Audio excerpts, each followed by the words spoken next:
Alors, il y a certes moins de monde qui défile dans les rues, mais il y a ces noyaux, ces signes de tension. Est-ce qu'on n'avait pas peur que ça dégénère? Il y a eu des chefs d'établissement séquestrés, des CROUS envahis. Vous voyez qu'il y a un climat général avec un durcissement d'un noyau très politisé, très violent, très brutal. Les désobéisseurs, écoutez, disons des choses simplement, les gens nous écoutent. Voilà. Il y a des gens qui sont là dimanche en train de nous écouter. Ils ont peut-être des enfants à l'école. Qu'est-ce qu'ils disent de gens qui se présentent comme désobéisseurs parce qu'ils ne veulent pas apporter des cours de soutien, d'une aide personnalisée aux élèves en difficulté. Ils préfèrent la parfois du théâtre. Pour ça. Mais ils rejettent la réforme. Ils rejettent d'abord cette réforme, elle a été décidée par un gouvernement qui a été élu démocratiquement, qui a été décidé par, qui a été passé par des instances tout à fait représentatives, Mais nous écoutons le point de vue. Je veux bien écouter le point de vue de 3000 professeurs, mais j'ai 380 000 professeurs dans le premier degré. Et je le répète, qu'est-ce que c'est que cette désobéissance-là? Alors, est-ce qu'ils regrettent l'époque où ils ne désobéissaient pas, où on ne faisait pas d'aide personnalisée aux élèves en difficulté, où on ne faisait pas des stages de soutien? Il y avait de l'aide aux élèves en difficulté. Il y en a toujours pour les élèves en difficulté.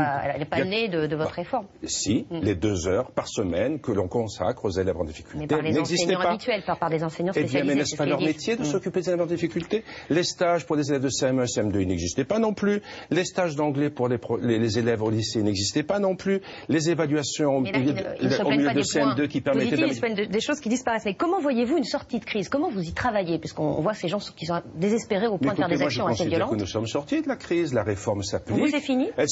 La réforme s'applique dans l'immense majorité des cas. Tous les indicateurs que nous avons, y compris des sondages d'ailleurs d'opinion des parents, d'élèves concernés, montrent que petit à petit cette réforme se met en place et ces noyaux de résistance pour des motifs pédagogiques, pour des motifs politiques, je ne dis pas, je ne sais pas ce qui motive toujours ces professeurs, qui peut-être d'ailleurs sont des gens de très bonne foi, je ne dis pas, ces revendications restent extrêmement limitées par rapport au mouvement général de la réforme de l'école primaire qui est en place aujourd'hui. Alors il y a quand même une réforme qui pose encore problème, celle de la formation des maîtres. Il y a notamment cette dernière année d'enseignement en alternance rémunérée qui disparaît. Ça peut fragiliser aussi économiquement les futurs professeurs. Alors, sur ce qu'on appelle la masterisation, c'est-à-dire le fait de... Je ne vais pas utiliser le terme, oui, vous avez bien fait, compliqué. Le fait de recruter tout simplement les professeurs à Bac+5, comme le font tous les pays développés, comme il était prévu qu'on le fit. Plus d'études, mais moins de formation continue, en fait. Non, pas du tout. Plus d'études, oui. On recrute à Bac+5. Mais avant de passer le concours, on est accueilli dans nos établissements sous forme de stage rémunéré. En M1 sous forme de stage d'observation, en M2 sous forme de stage de responsabilité. On va voir jusque-là, comment... avec les IUFM, on avait une formation d'alternance et on était rémunéré. Mais laissez-moi finir, ça va venir. Donc, avant le concours, on est en stage. On est payé pour aller voir ce qui se passe dans les classes. Ensuite, on passe le concours et on retrouve cette année d'alternance où en partie on enseigne et en partie on continue à se former. On est rémunéré de la même manière. Et on est rémunéré, bien entendu. Simplement, ça se passe 1 an plus tard. Et j'ajoute que comme on nous a dit, oui, mais alors ceux qui ont des conditions modestes, qui ont des situations sociales difficiles, ça leur repousse d'1 an de devenir fonctionnaires. On a dit en effet, pour cela, nous mettons en place des systèmes de bourse, des systèmes d'accueil. Nous leur proposons de prendre des postes d'assistants d'éducation. Bref, nous réglons cette question. En tout cas, vous avez repoussé cette réforme d'1 an. Alors c'était pourquoi? Pour l'apaisement, pour la transformer? Nous n'avons pas repoussé la réforme d'1 an. Nous avons fait en sorte que la période intermédiaire soit, je dirais, plus facile pour tout le monde. Plus longue. Non. La période intermédiaire. Il fallait bien une période intermédiaire entre le moment où ça a commencé 2010-2011 et l'année 2009-2010. Et dans l'année 2009-2010, c'est là que nous mettons en place ces dispositifs tout de suite qui permettent cet accompagnement social, qui permettent cette mise en alternance de nos professeurs. Bref, j'observe d'ailleurs, chère Anne-Sophie, que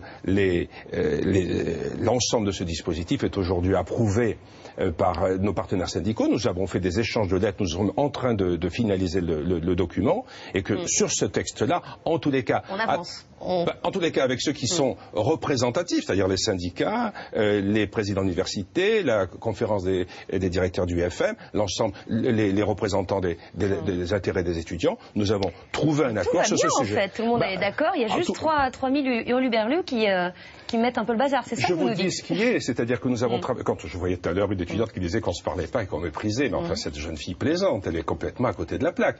Nous avons passé des heures, des journées, des nuits à discuter de tout cela et nous sommes arrivés à un accord avec les organisations représentatives. On va passer à toute autre chose. La parole présidentielle est-elle partisane?